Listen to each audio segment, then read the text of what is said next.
बजे दूरदर्शन किसान चैनल पर।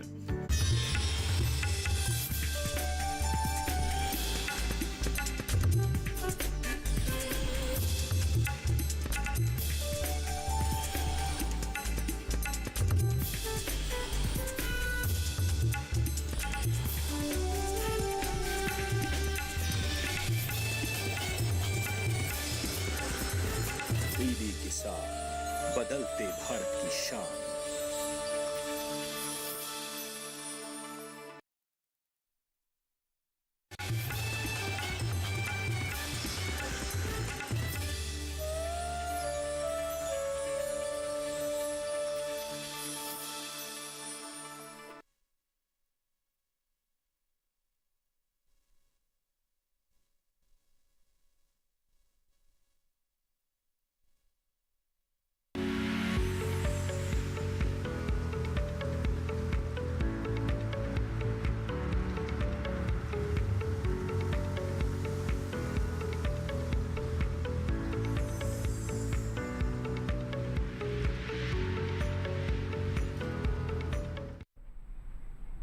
नमस्कार, आप देख रहे हैं दूरदर्शन किसान। कार्यक्रम हेलो किसान में आप सभी का स्वागत है। मैं हूं आपके साथ मोनालिसा। हेलो किसान कार्यक्रम एक लाइव फोन इन कार्यक्रम है जिसमें अलग अलग दिन हम कृषि क्षेत्र से जुड़े हुए अलग अलग महत्वपूर्ण विषय आपके लिए लेकर आते हैं। तो आज भी हम कुछ खास विषयों पर चर्चा करेंगे। इस बीच आप इस कार्यक्रम में शामिल हो सकते हैं अपने सवालों के साथ, चाहे वो टोल फ्री नंबर हो या फिर व्हाट्सएप या ईमेल के माध्यम से भी आप अपने सवाल हम तक पहुंचा सकते हैं। आइए आपको बता दें कि आज हम किन विषयों पर चर्चा करेंगे। हेलो किसान कार्यक्रम में आज चर्चा का विषय रहेगा किन्नू की खेती और समसामयिक कार्य। साथ ही इस कार्यक्रम में बातचीत होगी खरीफ प्याज की उत्पादन तकनीक के बारे में। इन विषयों से जुड़े हुए सवाल अगर आप पूछना चाहते हैं तो आप हमारे टोल फ्री नंबर पर कॉल कर सकते हैं। नोट कर ले हमारा टोल फ्री नंबर 1800-113060 और 1800-113061। टोल फ्री नंबर के जरिए कॉल करने के दौरान बस इस बात का ध्यान रखें कि टीवी की आवाज़ बंद रखें और फोन लाइन के जरिए बातचीत करें। इससे बातचीत में रुकावट नहीं आती है। आगे बढ़ते हैं, व्हाट्सएप नंबर आपको बता देते हैं जिसके जरिए आप अपना सवाल भेज सकते हैं। व्हाट्सएप नंबर है 8800520717। इसके अलावा आपको बता दें कि ईमेल के जरिए भी अपना सवाल आप हम तक पहुंचा सकते हैं। ईमेल आईडी है hellokisan2015@gmail.com। ईमेल या व्हाट्सएप के जरिए सवाल भेजने के साथ साथ अपना नाम और स्थान भी जरूर लिखें। और हमारे सवालों के जवाब के लिए दो बेहद ही खास मेहमान इस वक्त स्टूडियो में हमारे साथ मौजूद हैं। आइए आपका परिचय करा दें। हमारे साथ हैं डॉक्टर ओपी अवस्थी, आप विभागाध्यक्ष हैं फल विज्ञान संभाग IIR पूसा से। बहुत बहुत स्वागत है आपका। साथ ही इस कार्यक्रम में हमारे साथ है डॉक्टर RK सिंह, आप प्रोफेसर एवं अध्यक्ष हैं सब्जी विज्ञान विभाग, बांदा कृषि एवं प्रौद्योगिकी विश्वविद्यालय, उत्तर प्रदेश से। बहुत बहुत स्वागत है आपका। तो बातचीत की आइए यहाँ पर शुरुआत करते हैं। और जैसा कि आज का हमारा पहला विषय किन्नू से जुड़ा हुआ है जो कि लोगों का पसंदीदा फल बनता जा रहा है, तो आइए इसके बारे में जानते हैं विस्तार से।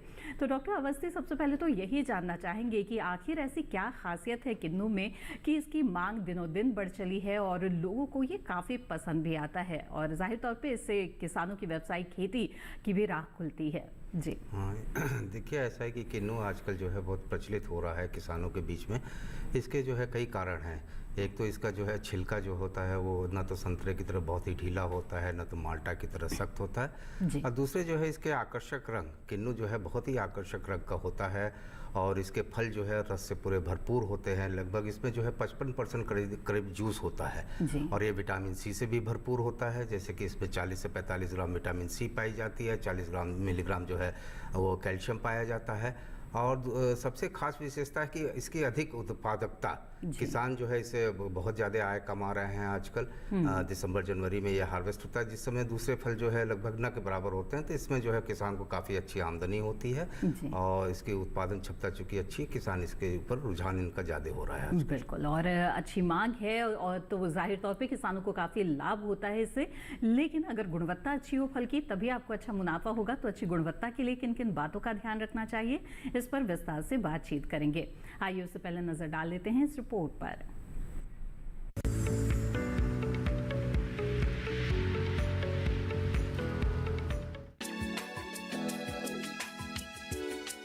किन्नू एक नींबू वर्गीय फल है। वैसे तो किन्नू की बागवानी देश के लगभग हर हिस्से में की जाती है, लेकिन मुख्य रूप से जम्मू कश्मीर, हिमाचल प्रदेश, उत्तर प्रदेश, पंजाब, राजस्थान, हरियाणा और मध्य प्रदेश में इसकी खेती होती है।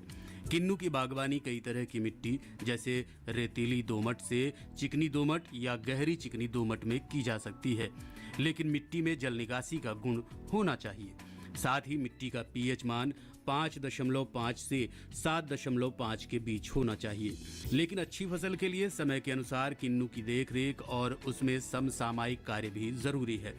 किन्नू में सबसे अहम होता है पौधे का सही विकास। इसके लिए जरूरी है कटाई छटाई करना। इस काम का सबसे बढ़िया समय तुड़ाई के बाद होता है, लेकिन जब पौधों का विकास हो रहा हो तो कटाई छटाई ना करें। रोगी, प्रभावित, मुरझाई और नष्ट टहनियों को समय समय पर हटाते रहें।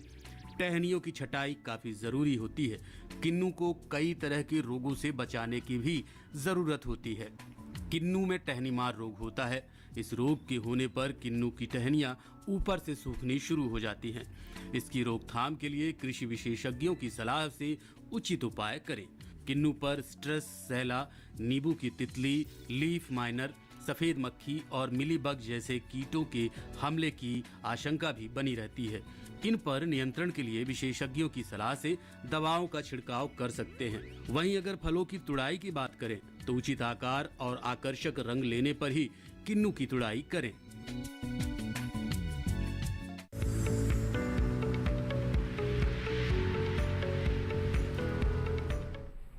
जी हाँ, तो किन्नू की खेती के बारे में ये कुछ खास बातें थी और इस विषय पर आगे विस्तार से बातचीत करेंगे, लेकिन आइए खरीफ प्याज के बारे में भी यहाँ पर जान लेते हैं। तो डॉक्टर सिंह, आपसे जानना चाहेंगे कि हमारे भोजन का मुख्य हिस्सा है प्याज और साल भर इसकी मांग बनी रहती है। ऐसे में खरीफ प्याज उत्पादन की क्या महत्ता है, इसका उत्पादन किस स्तर पर हमारे देश में किया जा रहा है, इस बारे में आपसे जानना चाहेंगे। खरीफ प्याज की महत्ता तो बहुत है मैम। आप जान रहे हैं, किसान भाई सभी जान रहे हैं कि आज से 5000 साल पहले से इसकी खेती चली आ रही है और हर किचन में चाहे नॉनवेज हो चाहे वेज हो इसका उपयोग किया ही जाता है। बिना इसके जो है कोई भी सब्जी हो है अधूरी रहती है। तो इसका अगर देखा जाए तो खरीफ में जो किसान भाई होते हैं फैलो ज़मीन को छोड़ देते हैं, जनरली फैलो रहता है। अगर इसको हम उस फैलो ज़मीन पे अगर इस खरीफ प्याज का हम उत्पादन करते हैं तो ये कैश क्रॉप के रूप में आती है, क्योंकि नवंबर दिसंबर में प्याज की कीमत हमेशा बढ़ जाती है, इसलिए कि जो स्टोर्ड प्याज होती है वो सड़ने लगती है और बरसात में नर्सरी खराब होने के कारण जो है प्याज अच्छी तरह से लग नहीं पाता है। तो उस समय उस दौरान दीपावली के दौरान आप देखेंगी तो जनरली प्याज का रेट बढ़ता है। अगर किसान भाई इसको अगस्त में लगा करके और खेती अच्छे तरीके से करते हैं तो नवंबर में जो प्रोड्यूस आता है उनको बहुत ही अच्छे तरीके से उसका दाम मिलता है। और आज के परिवेश में देखा जाए तो आज हम 19.37 लाख क्षेत्रफल पे हम उत्पादन कर रहे हैं और 372 मीट्रिक टन का उत्पादन कर रहे हैं, जिस जो उत्पादकता इसकी जो होती है वो 16.33 है, जो कि बहुत कम है। हम उत्पादकता अगर हम बढ़ाते हैं इसका तो हम डेफिनेटली जो है, जो चाइना आज हमसे ज़्यादा उत्पादन कर रहा है, हम दूसरे नंबर पे हैं। अगर हमारी उत्पादकता अच्छी वैरायटी को ला करके करते हैं और खरीफ में एरिया को बढ़ाते हैं तो निश्चय ही किसानों को इसका फायदा होगा। बिल्कुल।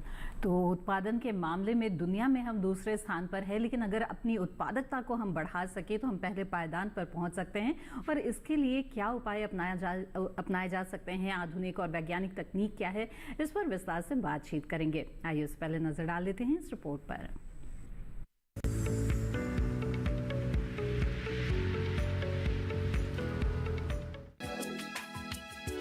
देश में महाराष्ट्र, गुजरात, उत्तर प्रदेश, ओडिशा, कर्नाटक, तमिलनाडु, मध्य प्रदेश, आंध्र प्रदेश और बिहार में प्याज की खेती प्रमुख रूप से होती है। खरीफ प्याज की खेती अलग अलग तरह की मिट्टी में की जा सकती है। खरीफ प्याज की खेती के लिए उचित जल निकास और जीवांश युक्त उपजाऊ दोमट व बलुई दोमट मिट्टी जिसका पीएच मान 6.5 से 7.5 के बीच हो सबसे अच्छी मानी जाती है। प्याज को ज्यादा क्षारीय व दलहनी मिट्टी में नहीं उगाना चाहिए। प्याज की अच्छी पैदावार में भूमि की तैयारी का खास महत्व है। खेत की पहली जुताई मिट्टी पलटने वाले हल से करनी चाहिए। इसके बाद 2 से 3 जुताई कल्टीवेटर से करें। हर जुताई के बाद पाटा जरूर लगाएं जिसमें नमी सुरक्षित रहे और साथ ही मिट्टी भुरभुरी हो जाए। प्याज की फसल को ज्यादा मात्रा में पोषक तत्वों की जरूरत होती है। प्याज की फसल में खाद और उर्वरक का उपयोग मिट्टी के परीक्षण के आधार पर ही करना चाहिए। गोबर की सड़ी खाद 20 से 25 टन प्रति हेक्टेयर रुपाई से 1-2 महीने पहले खेत में डालनी चाहिए। इसके अलावा 1 हेक्टेयर में 100 किलो नाइट्रोजन, 50 किलो स्फुर और 50 किलो पोटास दें। किसान खरीफ फसल के लिए N53, Agrifound dark red, Bhima super, Bhima red, Bhima dark red, Bhima Shubhra, Bhima Shweta और भीमा सफेद किस्में लगवा सकते हैं। किस्मों का चयन अपने इलाके के हिसाब से करें।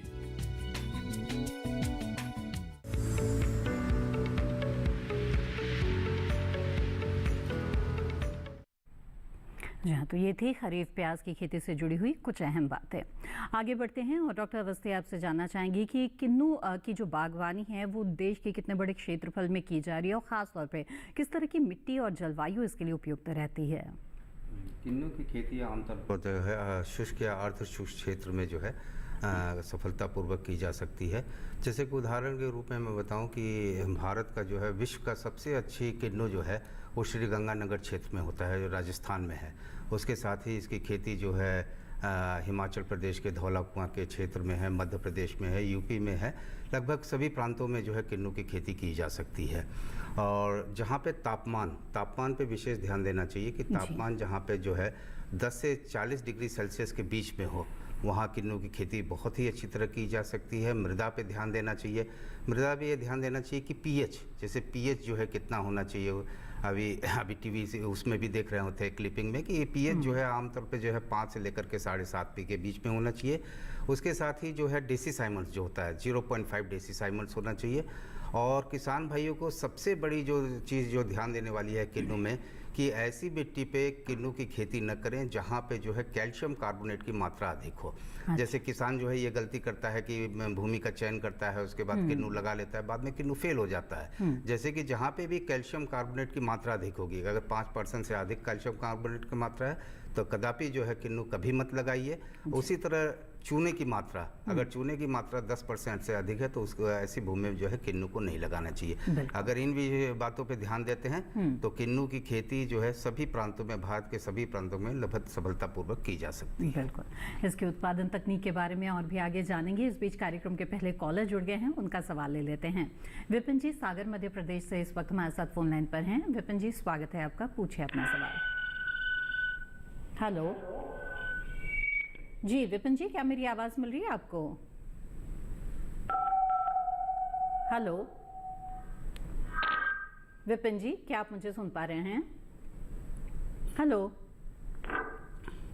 चलिए लग रहा है हमारा संपर्क यहाँ पर नहीं हो पा रहा है और आगे बढ़ते हैं, यहाँ पर चर्चा को आगे बढ़ाते हैं। और डॉक्टर सिंह आपसे जानना चाहेंगे कि खरीफ प्याज की खेती जो किसान करना चाहते हैं उनके लिए अच्छी प्रजातियाँ कौन सी है, बताएं किन प्रजातियों का चुनाव उन्हें करना चाहिए? देखिए, सबसे बड़ा चीज़ होता है प्रजातियों का ही चुनाव, क्योंकि उसी से हमारा उत्पादन डिपेंड करता है, निर्भर करता है। तो किसान भाइयों को मैं सलाह देना चाहूँगा कि बहुत ही बढ़िया प्रजाति NHRDF ने डेवलप किया है। एग्रीफाउंड डार्क रेड है और लाइन 883 है। और लाइन 883 का मैं खासियत ये बताना चाहूँगा कि ये मात्र 80 से 83 दिनों में तैयार हो जाती है और इसकी जो नर्सरी होती है 15 जून के बाद डालते हैं और फिर इसके बाद जो है 15 अगस्त तक इसकी ट्रांसप्लांटिंग कर देते हैं, तो हमको ये 80 दिनों में तैयार हो जाती है और इसकी उपज भी 250 कुंटल से ज़्यादा जाती है। एग्रीफाउंड डार्क रेड है। वैसे ही directorate of onion and garlic Poona में है, जो कि बहुत ही अच्छी प्रजाति डेवलप किए हैं वो भी लोग, जो भीमा राज है, भीमा सुपर है, भीमा डार्क रेड है, भीमा श्वेता है। तो इन प्रजातियों का अगर किसान चुनाव करता है और इसका बीज उत्पादन भी अच्छे तरीके से हो रहा है, अगर किसान भाई चाहें तो NHRDF से बीज ले सकते हैं और डायरेक्टरेट ऑफ ओनियन गार्लिक से भी इन प्रजातियों का बीज ले करके अपने प्रक्षेत्र पर लगा करके ज़्यादा से ज़्यादा उत्पादन लेकर के अपनी आर्थिक और सामाजिक स्थिति में सुधार कर सकते हैं। बिल्कुल। आइए अब आगे बढ़ते हैं। एक बार फिर से हमारे साथ विपिन जी सागर मध्य प्रदेश से जुड़ गए हैं, उनसे बात करते हैं। विपिन जी स्वागत है आपका, पूछिए अपना सवाल। हेलो जी विपिन जी बताएं। जी मैम, मेरे 2 सवाल है। प्याज के बारे में मुझे जानना था जी। पहला सवाल है मैम कि खरीफ की प्याज और रबी की प्याज दोनों में देखभाल में क्या क्या अंतर रखना चाहिए और कौन कौन से डिफरेंस रहते हैं, पहला सवाल है था। दूसरा मैं जानना चाह रहा था कि खरीफ में हम लोग प्याज लगाते हैं तो काफी अच्छे दाम किसान भी मिल जाते हैं, लेकिन एक बीमारी देखी जाती है जो इसमें सफेद सफेद धब्बे होते हैं और राख जैसे दिखाई देती है। तो इस बीमारी से कैसे बचाव करें? जी बिल्कुल, आइए जानते हैं। डॉक्टर सिंह बताएं। रबी देखिए प्याज और खरीफ प्याज। देखिए विपिन जी, बहुत ही बढ़िया आपका प्रश्न है जी। जो कि खरीफ प्याज की प्रजाति अलग होती है, जो मैंने अभी बताया। एग्रीफाउंड डार्क रेड है, लाइन 883 है, भीमा सुपर है, सभी अभी मैंने चर्चा किया था। और रबी की प्याज जो है अलग होती है, उसमें एग्रीफाउंड लाइट रेड है, भीमा किरण है, NHRDF रेड 2 है, रेड 3 है, भीमा शक्ति है। तो इसमें सबसे बड़ी चीज़ क्या होती है कि जो ये अलग अलग प्रजातियां अलग अलग सीजन के लिए डेवलप की गई हैं, तो इसमें चुनाव में बहुत ज़्यादा ध्यान देना चाहिए। खरीफ प्याज जो कि जल्दी तैयार होता है और रबी प्याज कम से कम 110 दिन के करीब लेता है। तो आप वेराइटी का चुनाव जो करें, खरीफ में जो डेवलप है उसकी लें, रबी में जो डेवलप है उसकी लें। तो पहला क्वेश्चन का तो आपका आंसर ये रहा। और दूसरा क्वेश्चन जो आपने पूछा कि इसमें जो है स्टेमफिलियम ब्लाइट, जो कि एक रोग आता है कि जो कि पत्तियों के बीच के भाग से निचले भाग से लगना शुरू होता है, धीरे धीरे धब्बा आना शुरू हो जाता है उसका, और धीरे धीरे धब्बा जो है बढ़ता जाता है, जो कि पत्ती को सुखा देता है। तो आप उसमें जो है डाइथेनियम 45 जो आता है उसको, या तो मेनकोजेब नाम से आता है या कापर COC नाम से आता है, उसको 2.5 ग्राम पर लीटर के हिसाब से अगर छिड़काव कर देते हैं तो उस रोग को कंट्रोल किया जा सकता है और आप अपनी जो है उपज को अच्छे कर सकते हैं। जी विपिन जी, उम्मीद है आपके दोनों सवालों के जवाब आपको मिल गए होंगे। इसी के साथ यहाँ पर हेलो किसान कार्यक्रम में वक्त हो गया है एक छोटे से ब्रेक का। ब्रेक के बाद भी हमारी चर्चा जारी रहेगी। आप बने रहें दूरदर्शन किसान पर।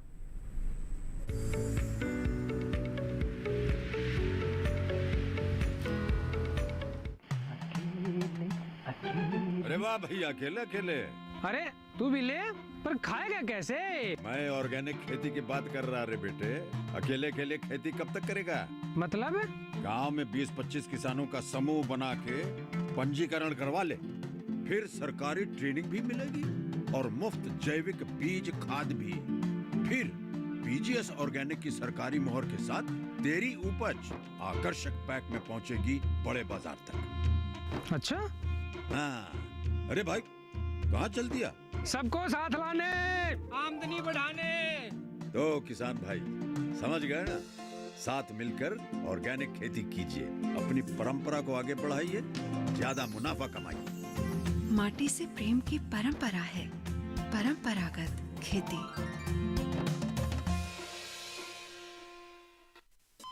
अरे सुन तो। मुझे क्या सुनाना चाहते हो? जो सुनाओ मेरी सौतन को। किसको? अरे वही तुम्हारा मोबाइल फोन जिससे सुबह शाम दिन रात चिपके रहते थे और कहते थे किसान कॉल सेंटर से बातें हो रही हैं। अच्छा ये बात है। हाँ, क्यों? क्या हुआ? अब बात नहीं होती क्या? अब तो झट से बात हो जाती है। ऐसा क्या? हाँ, अब तो ज्यादा लाइनें और खास तकनीक के कारण खेती के माहिरों से तुरंत बात हो जाती है। और अगर कभी लाइन व्यस्त हो तो अपनी समस्या फोन पर रिकॉर्ड करा दो, वहाँ से फोन आ जाता है और समस्या की हल का मैसेज भी आ जाता है। ये देखो आ गया। अरे वाह, इसका मतलब इंतजार की घड़ी अब खत्म। हाँ। तभी मैं सोचूं कि आजकल मुझ पर इतना प्यार क्यों आ रहा है। कृषि संबंधी समस्याओं का अपनी भाषा में तुरंत हल पाने के लिए पूरे भारत में किसी भी फोन से हेल्पलाइन नंबर पर संपर्क करें। किसानों का दोस्त किसान कॉल सेंटर।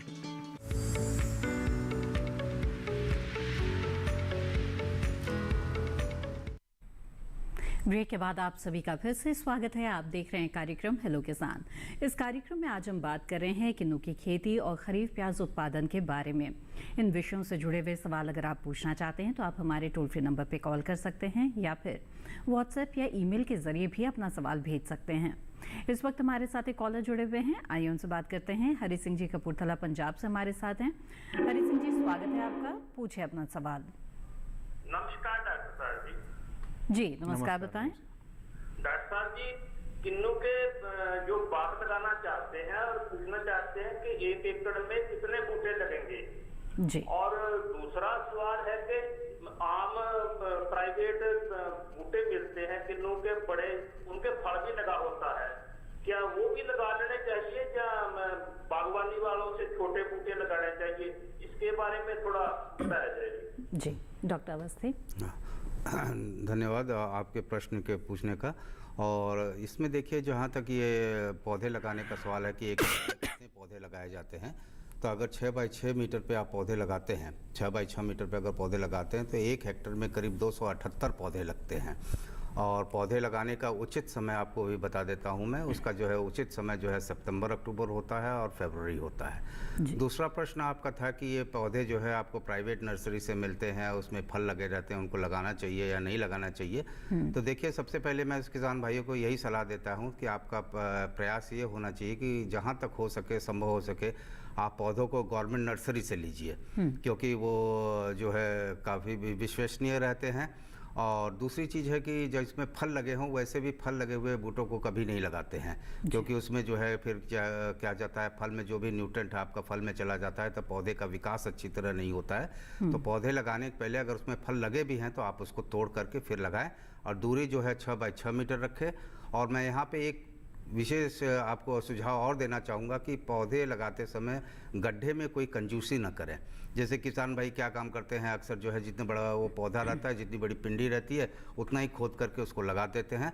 तो कम से कम जो है 2 फीट का गड्ढा खोदे, 2 फीट लंबा, 2 फीट चौड़ा और 2 फीट गहरा, और उसमें से अच्छी तरह से खाद वगैरह मिला करके, फिर जिसमें दीमक का प्रकोप ना हो तो उसमें क्लोरोपाइरीफॉस वगैरह की ड्रेंचिंग करके तभी जो है पौधे लगाएं। और पौधे लगाने का उचित समय सितंबर अक्टूबर और उधर फिर फरवरी में, अगर आपके पास सिंचाई के साधन उपलब्ध हों तो। जी बिल्कुल। तो हरी सिंह जी, उम्मीद है आपके सवाल का जवाब मिल गया होगा। आगे बढ़ते हैं, और हमारे दर्शक व्हाट्सएप के जरिए भी सवाल भेज रहे हैं, तो आइए ऐसे कुछ सवालों को शामिल करते हैं। सवाल भेजा है अजय कुमार सिंह जी ने बरेली उत्तर प्रदेश से। ये जानना चाहते हैं कि खरीफ प्याज की नर्सरी डालते समय किन बातों का विशेष ध्यान रखें जिससे सफलतापूर्वक निरोगी और स्वस्थ पौधे तैयार हो सके। इसके साथ ही बीज किन सरकारी संस्थान से उपलब्ध हो सकता है, ये भी जानना चाहते हैं। अजय कुमार जी हमारे फेसबुक से भी जुड़े हुए हैं, उन्होंने मुझे मैसेज भी किया था कि ये क्वेश्चन का जवाब आप जरूर दीजिएगा, तो आप चलिए व्हाट्सएप भी कर दिया आपने। तो मैं ये कहना चाहूँगा कि देखिए, खरीफ प्याज की नर्सरी जो होती है 15 जून के बाद पड़ती है। तो सबसे पहले तो आप खेत में ऐसी जगह का चुनाव करें जो ऊंचा हो, और नर्सरी लगाने के 1 महीने पहले उसमें जो है थोड़ा सा हल्का सा पानी दे करके उसका सौरीकरण, प्लास्टिक से उसको कवर कर दिया जाता है पूरा।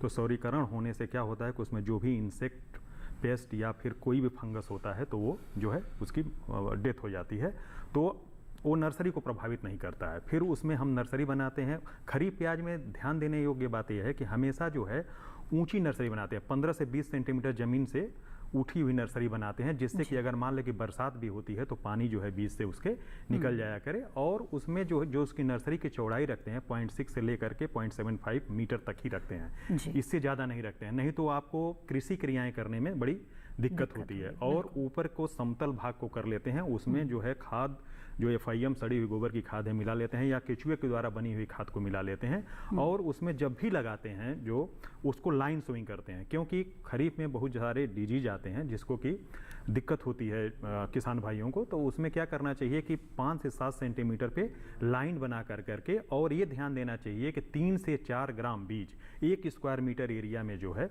वो पड़े, नहीं तो ज़्यादा डेंस, ज़्यादा घना, ज़्यादा सघन हो जाने के कारण जो है नर्सरी में रोग आ जाते हैं। एक नर्सरी में रोग जो होता है डैम्पिंग ऑफ आता है, जो कि कॉलर रीजन से वो गिर जाता है। तो क्या करना चाहिए कि सीड का जब हम बुआई करते हैं तो उसे 2.5 ग्राम सीड को, 1 किलोग्राम सीड को 2.5 ग्राम जो है COC से, कॉपर ऑक्सीक्लोराइड से उसको जो है हम ट्रीटमेंट कर लेते हैं। तो ज़मीन में जब डालते हैं तो उसमें रोग आने की संभावना कम हो जाती है। अगर वो जर्मिनेशन जब होने लगता है, अगर रोग आ भी जाता है तो हम उसको COC से 1 ग्राम पर लीटर के हिसाब से घोल बना करके उसमें मोटी धार बना करके अगर हम उसको ड्रेंच कर देते हैं तो वो रोग पर हम कंट्रोल पा जाते हैं। इसलिए स्वस्थ नर्सरी आपकी जो है प्राप्त होती है, इस तरह से अगर आप करते हैं तो। जी, इसके साथ ही बीज कहाँ से प्राप्त करना चाहिए? अच्छा, बीज का जहाँ तक मैंने बताया कि बहुत ही अच्छी संस्था है national horticulture research and development NHRDF और directorate of onion and garlic research. तो वहाँ से आप खरीफ का Agrifound dark red line L833 ले सकते हैं, Bhima super, Bhima dark red, Bhima Raj, ये सब वेराइटी जो है आप वहाँ से ले सकते हैं। और ये आप तुरंत वहाँ पर फ़ोन करेंगे, वहाँ से तुरंत आपको डिस्पैच हो जाता है, उनके खाते में पैसे डालिए, आपके घर बीज आ जाएगा। तो एक बीज लेने का तो बहुत ही अच्छा मतलब वो है, खरीफ ओनियन की बहुत ही अच्छी प्रजातियाँ आप मंगा सकते हैं वहाँ से। बिल्कुल। आइए अब आगे बढ़ते हैं और अगले कॉलर का रुख करते हैं। इस वक्त हमारे साथ फोन लाइन पर जुड़े हुए हैं दिगंबर चौधरी जी, रामगढ़ झारखंड से। उनसे बात करते हैं। दिगंबर जी, स्वागत है आपका, पूछिए अपना सवाल। हाँ, खरीफ पर प्याज में कौन सा वैरायटी लगानी है जी, झारखंड में अच्छा हो? जी जी बिल्कुल। जी देखिए, बहुत ही अच्छा ये क्वेश्चन आ रहा है कि कौन सी प्रजाति जो है लगाई जाए। NHRDF ने जो प्रजाति डेवलप की है वो जो है पूरे भारत में लगाई जाती है, जो एग्री फाउंड डार्क रेड है उसको हम लगा सकते हैं हर जगह पे। लाइन 883 है जिसका कि हम सीड प्रोडक्शन बहुत ही ज़्यादा मात्रा में कर रहे हैं और भारत में इसको भी हर जगह लगाया जाए, जैसे कि हर क्षेत्र में इसका उत्पादन अच्छा आता है। तो ये 2 वेराइटी का आप चूज़ कर सकते हैं। बाकी भीमा राज है, भीमा सुपर है, भीमा डार्क रेड है, भीमा श्वेता है, इसको भी आप ले करके लगा सकते हैं जिसका कि उत्पादन अच्छा होता है। तो ये वेराइटी जो है इनका सीड प्रोडक्शन भी हो रहा है, बीज उत्पादन भी हो रहा है, आपको बीज उपलब्धता भी हो जाएगी जिससे कि इसको ले करके आप आज ज़्यादा से ज़्यादा उत्पादन ले सकते हैं। बिल्कुल दिगंबर जी, उम्मीद है इन प्रजातियों में से किसी का चुनाव करेंगे आप तो सफलतापूर्वक खरीफ प्याज की आप खेती कर पाएंगे। आगे बढ़ते हैं और डॉक्टर अवस्थी आपसे जानना चाहेंगे कि जिन किसानों के किन्नू के बाग लगे हुए हैं उन्हें इस वक्त किस तरह के समसामयिक कार्य करने चाहिए? देखिए इस समय जो है किन्नू में मोनालिसा जी जो है 2-3 समस्याएं जो है आ रही हैं। एक तो जैसे कि किसान अक्सर शिकायत करता है कि मेरे फल गिर रहे हैं। जी। तो इसमें जो है किसान को जो है विचलित होने की ज़रूरत नहीं है, क्योंकि नींबू वर्गीय फसलों में जो है ये प्राकृतिक है कि 2-3 वेव में जो है फ्रूट ड्रॉप होता है, जैसे कि एक मार्च अप्रैल में होता है, फिर उसके बाद जुलाई अगस्त में होता है, फिर सितंबर अक्टूबर में। एक तो ये अगर नेचुरल गिर रहा है तो इसमें कोई चिंतित होने की ज़रूरत नहीं है। लेकिन कई बार क्या होता है कि फल मक्खी का प्रकोप होता है, तो फल मक्खी का प्रकोप होता है तो उसमें जो है पंक्चर फ्रूट को जो है मक्खियाँ पंक्चर कर देती हैं, वो हल्का पीला पड़ जाता है, फिर जो है फल गिरने लगते हैं। ऐसी स्थिति में किसानों को तुरंत उसको जो है रोकथाम करना चाहिए। उसके लिए 2-3 तरीका है। या तो उसका जो है जैसे मोनोक्रोटोफॉस है 0.05% 5 ml 10 लीटर पानी में मिला करके उसका छिड़काव करें, या तो फिर सबसे अच्छा रहता है बायोलॉजिकल कंट्रोल जिसे कहते हैं, उसमें फेरोमेन ट्रैप लगाएं। फेरोमेन ट्रैप करीब 1 हेक्टर में 25 फेरोमेन ट्रैप लगता है, जिसमें कि मिथाइल यूजिनॉल 0.1% रहता है और उसके बाद मिथाइल जो है मेलाथियन रहता है उसमें 0.05%। और अभी एक रिसेंट कम्बिनेशन आया है, उसका ये कम्बिनेशन है कि मिथाइल यूजिनॉल 4 ml और 10 ml अल्कोहल में, और उसके बाद जो है स्पिनोसिड जो है 1 ml मिला करके अगर इसका कम्बिनेशन कर लेते हैं तो ये फल मक्खी के लिए बहुत ही जो है इफेक्टिव कंट्रोल करता है। और बाकी जो है खाद जो देने की समय होता है 3 समय होता है, फरवरी होता है, अप्रैल होता है, सितंबर अक्टूबर होता है। तो इस समय जो है खाद देने का उचित समय है। अगर किसान भाई नहीं दिए हैं तो वो खाद दे सकते हैं। आइए अब आगे बढ़ते हैं और अगले कॉलर हमारे साथ इस बीच जुड़ गए हैं नईमुद्दीन जी झांसी उत्तर प्रदेश से। नईमुद्दीन जी स्वागत है आपका, पूछे अपना सवाल। नमस्कार मैम। जी नमस्कार, बताएं। निवेदन ये है कि पौध तैयार होने के बाद इसका शोधन करना आवश्यक है, वो किस प्रकार करें ताकि उसमें कोई बीमारी या कीड़े इत्यादि न लग पाए। क्या आप प्याज के बारे में जानना चाहते हैं? जी जी जी जी जी। पौध का जो है पौध तैयार होने के बाद इसका शोधन करना आवश्यक है, वो किस प्रकार करना चाहिए ताकि उसमें कोई कीड़े या रोग न लग पाए। धन्यवाद। बिल्कुल, आइए जानते। बहुत बढ़िया नईमुद्दीन जी, जो आपने पूछा, आप बुंदेलखंड से जो है आप बिलोंग करते हैं और मैं भी बांदा कृषि विश्वविद्यालय भी बुंदेलखंड का एक हिस्सा है। अगर आपको कभी समय मिले तो बांदा कृषि विश्वविद्यालय आइए। और जो आपने प्रश्न पूछा है, जो कि खरीफ में नर्सरी जब हम तैयार करते हैं तो नर्सरी 45 दिन में लगाने के लायक हो जाती है जी। तो उसको हम जब उखाड़ लेते हैं उसके बाद उसके जड़ में कोई ऐसा फंगस और कीट न हो उसके लिए भी हम शोधन करते हैं। तो हम बाबिस्टीन का 1 ग्राम पर लीटर के हिसाब से घोल बना करके पूरे सीडलिंग को 5 से 10 मिनट तक उसमें डुबो देते हैं। तो अगर उसमें कोई भी फंगस लगा होता है या कीट लगा होता है तो वहाँ पर रिमूव हो जाता है। इसके बाद हम ले जा करके मेन प्रक्षेत्र में 15 × 10 सेंटीमीटर के हिसाब से उसको लगा देते हैं। तो 1 हेक्टेयर में 6,66,666 पौधे आते हैं। अगर इस 6,66,666 पौधों का आप मेंटेन कर ले जाते हैं तो डेफिनेटली खरीफ में आप 250 कुंटल से ज़्यादा उपज आपको मिलेगी। तो शोधन से ऐसा आप करेंगे तो आपका डेफिनेटली उत्पादन जो है बढ़ेगा। बिल्कुल। नईमुद्दीन जी, उम्मीद है आपके सवाल का जवाब मिल गया होगा। आगे बढ़ते हैं, अगला सवाल लेते हैं। व्हाट्सएप के जरिए सवाल भेजा है अंकुर सहाय जी ने आजमगढ़ उत्तर प्रदेश से। जानना चाहते हैं कि किन्नू की फसल में लीफ माइनर, सफ़ेद मक्खी, काली मक्खी, एफिड और फलों के रस चूसने वाले कीट लगे हो तो इन कीटों से फसल को कैसे बचाएं? तो डॉक्टर अवस्थी, लगभग तमाम तरह के कीटों का जिक्र किया है इन्होंने, किस तरह से बचाव करें फसल का? हाँ, देखिए जिन कीटों को इन्होंने बताया है वाकई ये जो है किन्नू या पूरे नींबू वर्गीय फसलों की जो है बहुत बड़ी समस्या है। खास करके आप लीफ माइनर की बात करें या सिट्रस सिला की बात करती हैं तो ये या सफ़ेद मक्खी की ये बहुत बड़ी समस्या है। और यहाँ मैं उनको बताना चाहूँगा कि जो है कि सिट्रस सिला जो है बिल्कुल बहुत ही खतरनाक बीमारी इस समय सिट्रस में जो है नींबू वर्गीय फसलों में जो है उभर करके आ रही है। और अगर किसान भाई इस पे ध्यान नहीं देते हैं तो हो सकता है कि 10 साल बाद जो है हम नींबू के फल के लिए जो है तरस जाए। पूरी सिट्रस इंडस्ट्री जो है इंडिया की ख़त्म हो सकती है अगर सिट्रस सिला पे ध्यान न दिया जाए। तो जहाँ तक रोकथाम की बात है तो सिट्रस सिला के लिए देखिए जो है दवा है वो स्पिनोसेट करके आती है एक, तो 0.5 ml और उसकी जो है तीव्रता अगर बहुत अधिक है क्योंकि वो पत्ती के नीचे चिपके रहते हैं, बिल्कुल छोटे छोटे बक्की रहते हैं और नीचे चिपके रहते हैं और रस को जो है चूस लेते हैं और पूरा पौधा धीरे धीरे सूख जाता है। तो इसके लिए स्पिनोसिड और अगर उसका अधिक मात्रा में है तो 1 ml स्पिनोसिड कर सकते हैं। जहाँ तक लीफ माइनर की प्रश्न है तो उसके लिए आपको जो है इमिडाक्लोरोपिफिड या कॉन्फिडोर जिसे को कहते हैं तो उसका जो है स्प्रे कर सकते हैं। करीब 1.5 ml प्रति लीटर के हिसाब से जो है उसका स्प्रे करना चाहिए। और दूसरी एक समस्या और आती है, एक मीली बग की समस्या आती है। छोटे छोटे बिल्कुल जो है खटमल की तरह जो होते हैं सफ़ेद रंग के होते हैं, वो पूरे तने पे जो है एकदम बिल्कुल जो है चिपके रहते हैं और वो ऐसी स्थिति वहाँ ज़्यादा देखी जाती है जहाँ के आम के बाग होते हैं। तो वो आम के बाग से माइग्रेट करके जो है सिट्रस पे भी आ जाते हैं। तो उसके लिए जो है मार्शल कॉन्फिडोर जो है 1.5 ml प्रति लीटर के हिसाब से उसका स्प्रे करना चाहिए। और जो इन्होंने प्रश्न पूछा है बिल्कुल वाजिब है और इस पे जो है बिल्कुल ध्यान देना चाहिए जिसकी वजह से जो है नींबू वर्गीय फसलों को बचाया जा सकता है। बिल्कुल, धन्यवाद। तो अंकुर जी, जाना आपने कि किस तरह से अपनी फसल को आप कीटों से बचा सकते हैं, खासतौर पर अगर किन्नू की फसल है। तो आगे बढ़ते हैं यहाँ पे डॉक्टर सिंह, आपसे जानना चाहेंगे कि जैसे कि आपने बताया था कि अगर खरीफ प्याज की उत्पादकता को बढ़ाना है तो अच्छी प्रजातियों का चुनाव करना बेहद ज़रूरी है और कुछ प्रजातियों के बारे में भी आपने बताया।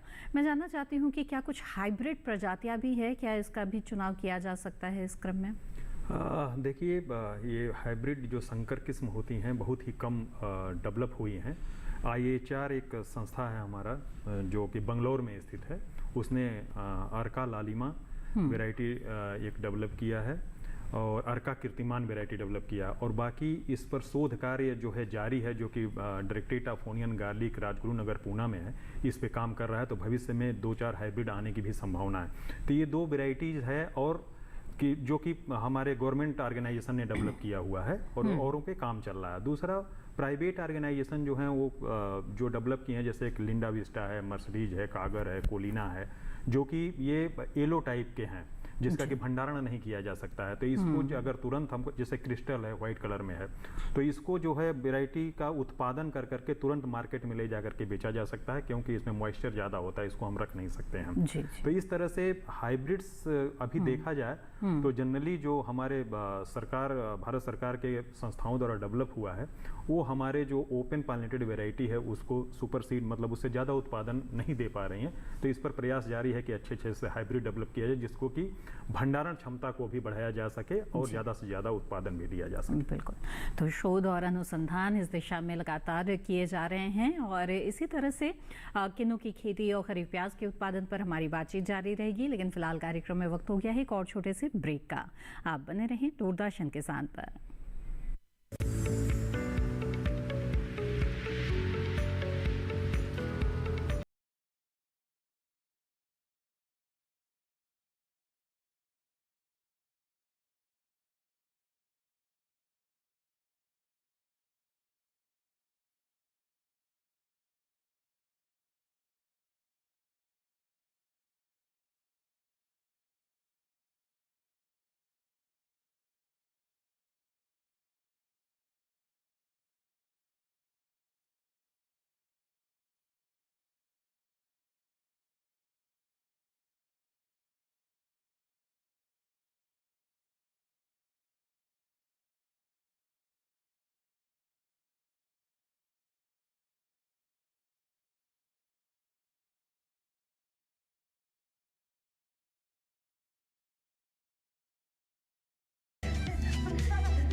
आपके अपने फोन इन कार्यक्रम स्वस्थ किसान में हर शनिवार शाम 6 से 7 बजे सिर्फ डीडी किसान पर।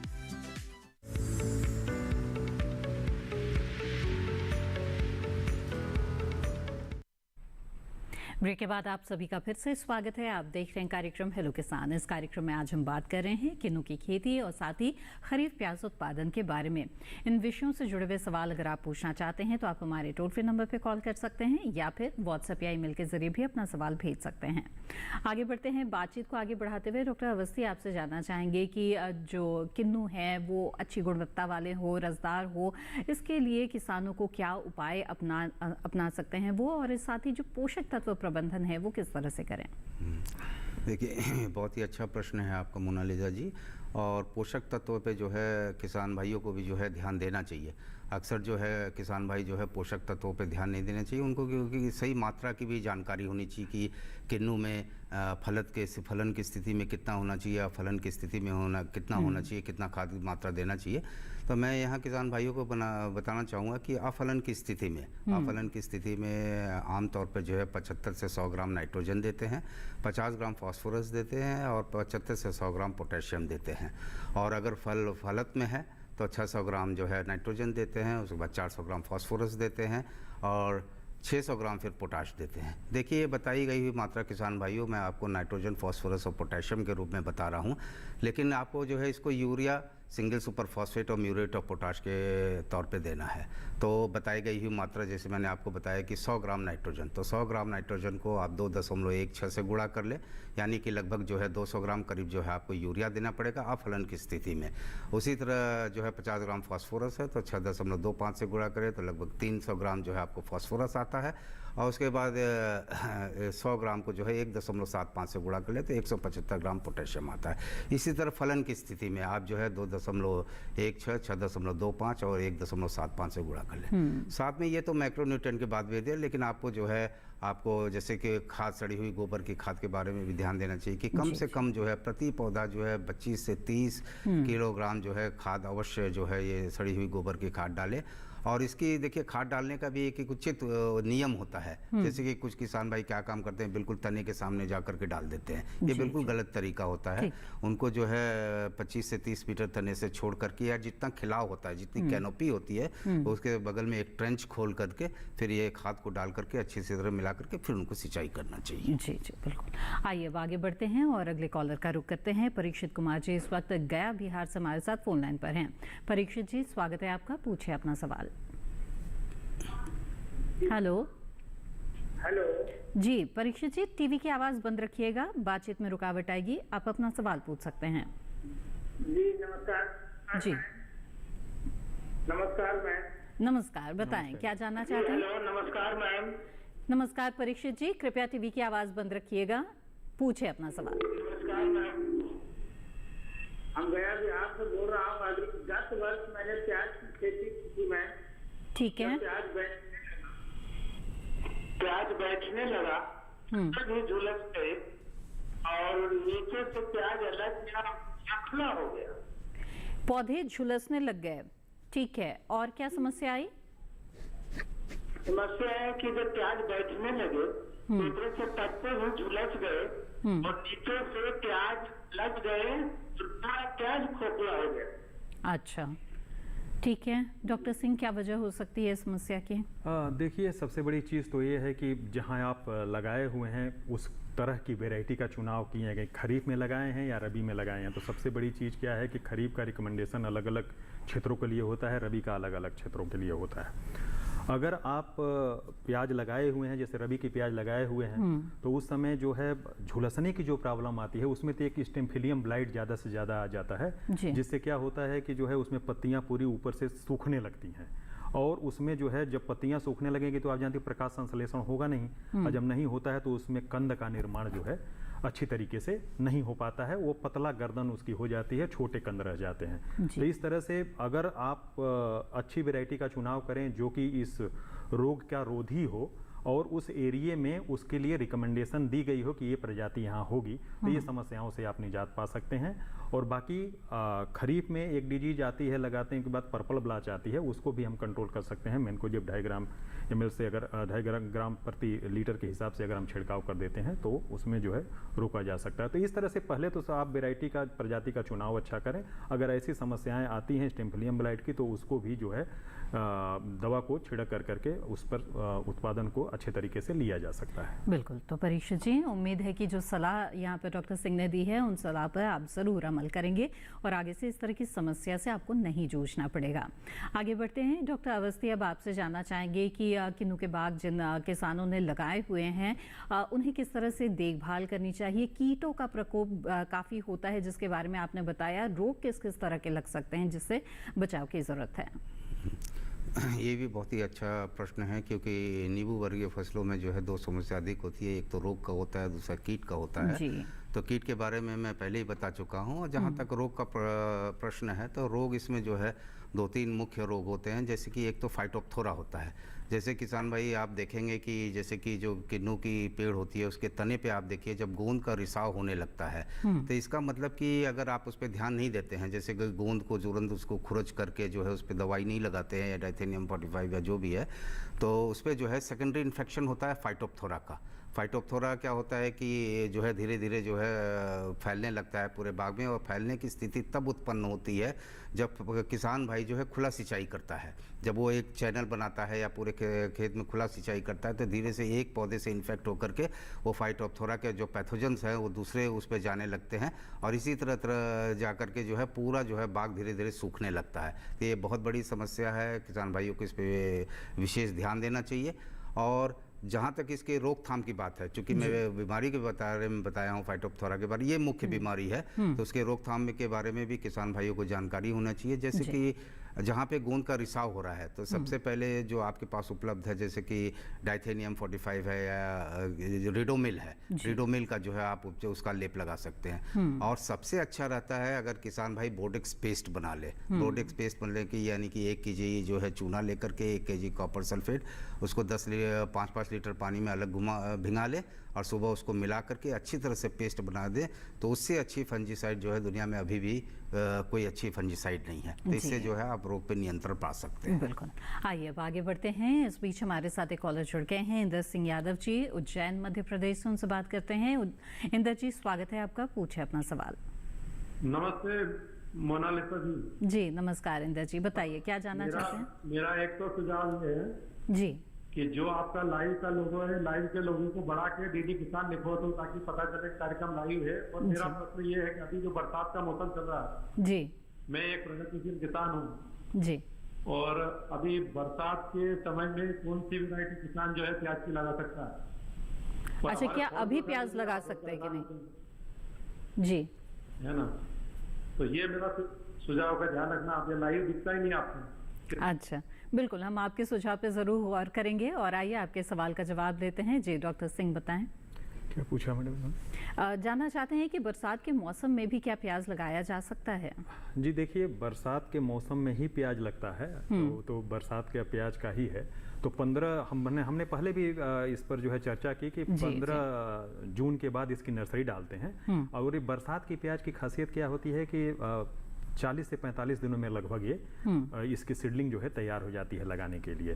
तो 15 अगस्त जैसे कि बारिश होती रहती है अगस्त में, उसके 15 अगस्त के बाद जो है इसकी प्याज को हम जब लगाते हैं तो ये बहुत ही बढ़िया समय होता है जिसमें कि बल्बिंग अच्छी होती है, बल्ब कंद अच्छा बनता है और उत्पादन भी अच्छा मिलता है।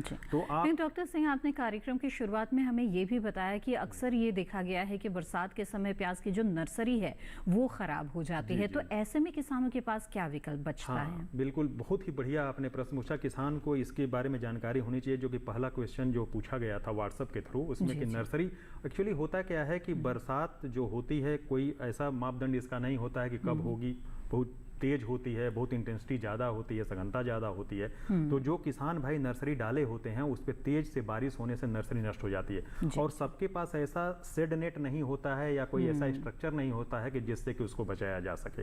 तो इसके लिए एक तकनीकी का विकास किया गया है कि छोटी छोटी गठिया बना ली जाती है प्याज की। और छोटी छोटी गठिया कैसे बनाई जाती है इस पर मैं 2 मिनट आपका लूँगा।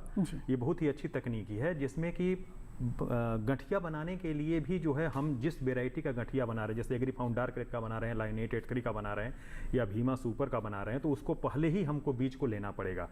और गठिया बनाने के लिए 15 जनवरी से लेकर के 15 फरवरी तक इसकी नर्सरी को हम डालते हैं। और नर्सरी और इसमें क्या फ़र्क होता है कि नर्सरी में मैंने बताया कि 3 से 4 ग्राम बीज को डालते हैं, लेकिन इसमें बीज की क्वांटिटी को थोड़ा सा बढ़ा देते हैं। इसमें 6 से 7 ग्राम बीज 1 स्क्वायर मीटर एरिया में डालते हैं। अच्छा। जिससे कि क्या होता है कि ये थोड़ा डेंस होता है। डेंस होने इसमें हमको छोटी छोटी गठिया बनानी होती है, तो 1 स्क्वायर मीटर में ऐसे छिटकाव कर करके हम लोग जो है उसमें 6 से 7 ग्राम बीज को डालते हैं और सारी प्रक्रिया नर्सरी की तरह ही करते हैं। ये अब हम देखेंगे कि ढाई महीने में, लगभग 2 से ढाई महीने में ऊपर से पत्तियां इसकी सूखने लगती हैं। क्योंकि सूखने लगती है इसलिए कि वो डेंस होता है काफ़ी, नीचे उसका जो बल्ब बनता है बड़ा छोटा बनता है, ऊपर से सूखने लगता है और ज़्यादा डेंस होने के कारण बल्ब जो है छोटे रहते हैं। तो 2.5 महीने में पत्तियाँ ऊपर से सूख जाती हैं और वो गिरने लगता है। उसके बाद उसकी हार्वेस्टिंग कर करके छोटी छोटी गठिया बना लेते हैं और वो छोटी गठिया जो होती है 1.5 से 2.5 सेंटीमीटर की होती है। और उसको जो है, अब ये जान लीजिए कि मई में हम हार्वेस्ट कर लेते हैं, जून जुलाई में बारिश होती है, तो जून जुलाई में जब बारिश होती है तो उसको एक हवादार घर में जो है सुखा कर करके रख देते हैं और उसकी जो जड़ वो लगा रहता है तना, उससे वो टूट करके अलग हो जाता है। और 1.5 से 2.5 सेंटीमीटर की गठिया को हम चुनाव कर लेते हैं। 1.5 से नीचे गठिया को हम नहीं लगाते हैं, वो स्टेब्लिश नहीं होता है। और 2.5 से ऊपर की गठिया को अगर हम लगाने जाते हैं तो फूल की प्रॉब्लम आती है। कई किसान कहते हैं हमारे प्याज में फूल आ जाता है। तो उचित गठिया जो होती है 1.5 से लेकर 2.5 सेंटीमीटर की होती है। अब बरसात का मौसम जून जुलाई आ जाता है, उस समय गठिया को हम रख लेते हैं। और 15 अगस्त के बाद जो होता है वो बारिश धीरे धीरे कम होने लगती है, तो उन गठियों को लेकर के रीज और फरो, ब्रॉड बैंड मेथड में रीज और फरो बना लेते हैं। और उन गठिया को लेकर करके दोनों साइड में ऐसे गठिया को जब हम लगा देते हैं तो उसमें बरसात का कोई इफेक्ट पड़ा ही नहीं, गठिया बनाते समय भी नहीं पड़ा, क्योंकि वो जनवरी फरवरी में बनाते हैं।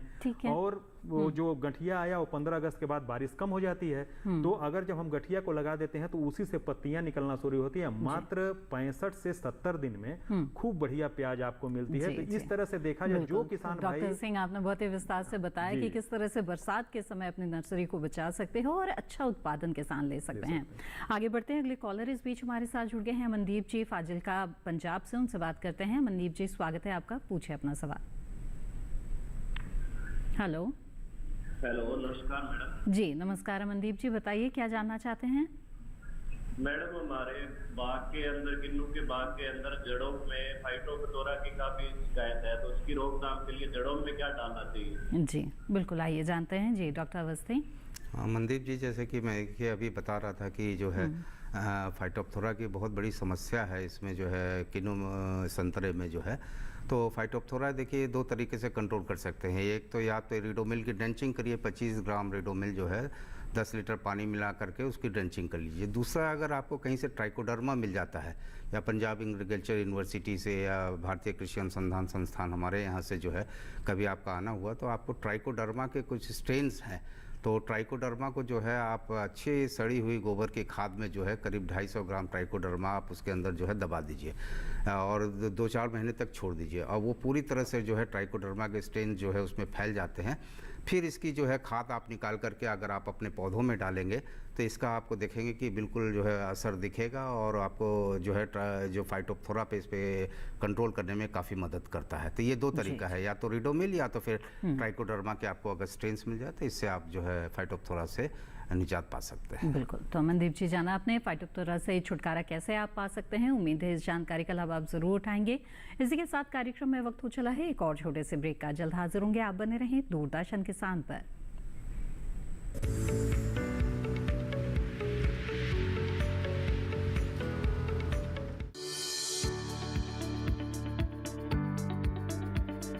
कृषि और पशुपालन है एक दूसरे के पूरक। घर आंगन से लेकर व्यावसायिक फार्म तक, मुर्गी पालन से लेकर रेगिस्तान के जहाज तक, बीमारियों से अब पशुपालक ना हो परेशान। विशेषज्ञ करेंगे आपकी समस्या का समाधान। जुड़िए हमसे, पूछिए अपने सवाल। ईमेल के जरिए भी आप हमारे साथ जुड़ सकते हैं। हमारी ईमेल आईडी है ddkisanapc@gmail.com। हमारे टोल फ्री नंबर हैं 1800-113060 और 1800-113061। देखिए अपना पशु चिकित्सक हर रविवार शाम 6:30 बजे दूरदर्शन किसान चैनल पर।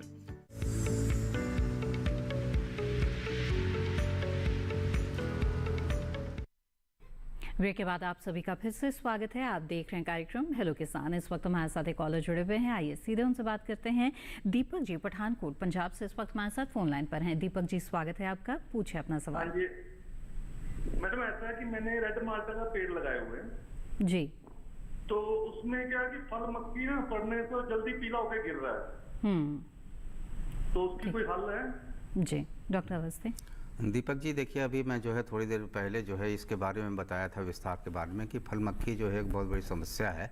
अब चूंकि जो फ्रूट्स पंक्चर हो चुके हैं तो उसका तो देखिए कोई हल नहीं है। वो जो है आप उसको देखिए, इंस्पेक्ट करिए, और जहाँ फल जो है पीले पड़ रहे हों तो उनको तोड़ करके आप जो है नष्ट कर दीजिए, उसको जाकर के मिट्टी में दबा दीजिए।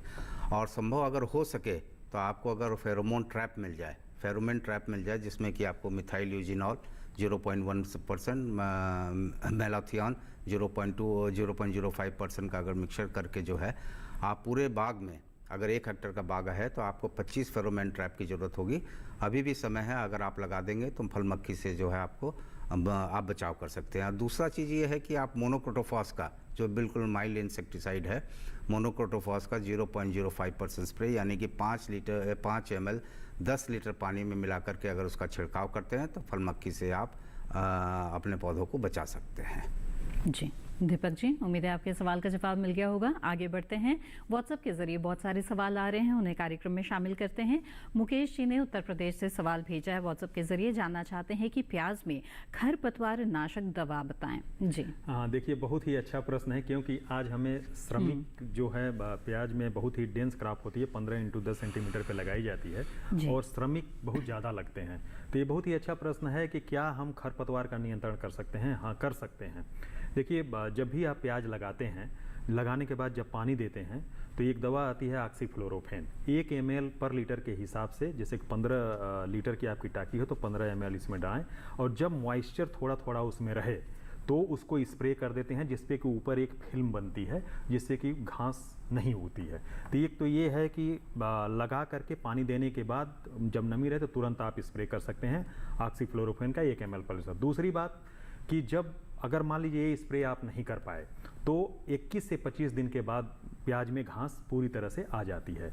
तो जब अब इंतज़ार करिए कि घास आ जाने दीजिए, तो उसमें जो है 2 केमिकल का स्प्रे करते हैं। एक तो ऑक्सीफ्लोरोफेन 1 ml पर लीटर के हिसाब से, और दूसरा जो होता है टर्गा सुपर करके आता है, क्यूजोल फोल इथाइल करके उसका नाम होता है, तो उसका 2 ml पर लीटर, 2 ml टर्गा सुपर और 1 ml जो है ऑक्सीफ्लोरोफेन का अगर हम उस पर छिड़काव कर देते हैं तो घास जो होती है पूरी जल जाती है और प्याज आपका खड़ा रहता है। लेकिन प्याज को कुछ थोड़ा शाक लगता है, क्योंकि वो केमिकल है, शाक तो प्याज को भी लगेगा। तो उसमें हम 19-19-19 का एक स्प्रे अगर हम कर देते हैं तो उसमें जो है प्याज का जो शाक लगा रहता है उससे जो है उबर जाता है। तो इस तरह से हम खरपतवार का कंट्रोल भी कर लेते हैं और प्याज को भी स्वस्थ बना देते हैं, जिससे कि अच्छा से अच्छा उत्पादन आपको मिलता है। बिल्कुल। आइए अब आगे बढ़ते हैं, अगला सवाल लेते हैं। अगला सवाल भेजा है महेंद्र सिंह जी ने झुंझुनू से, जानना चाहते हैं कि क्या किन्नू में कांटे वाली टहनी काटनी चाहिए?